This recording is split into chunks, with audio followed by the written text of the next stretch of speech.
Vritet influencierja e njohur gjatë transmetimit në YouTube, autori e masakron me thik.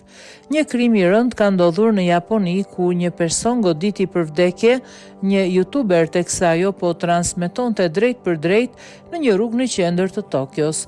Policia metropolitane e Tokios tha se arrestoi Kenji Takano, 42 vjeç, si autori dyshuar. Ai u dërgua në prokurori dhe pritet që ndaj tij të ngrihen akuza. Viktima, 22 vjeçaria Airi Sato, kishte marrë plagë të shumta me thik dhe nuk arriti të mbijetojë. Ndjekësit që po shikonin transmetimin e drejt për drejt të Tmerit thanë se dëgjuan të bërtiturat për ndihmë dhe më pas pamje të ndërpren. I dyshuari tha policisë se kishte takuar Sato në internet dhe kishte para të disa herë personalisht dhe se ata kishin një mosmarrveshje financiare, raporton Associated Press. Sipas raportimeve, Takano i kishte dhënë hua Satos një shumë të madhe parash dhe se ajo nuk i kishte kthyer atë pavarësisht një urdhri gjyqësor.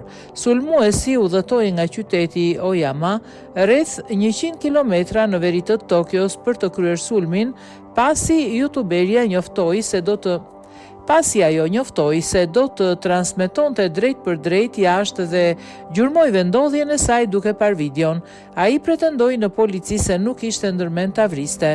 Krimi i dhunshëm është ende i rrallë në Japoni, ku kontrolli i armëve është jashtëzakonisht i re, por ka pasur disa sulme me thika me armë të tjera në vitet e fundit.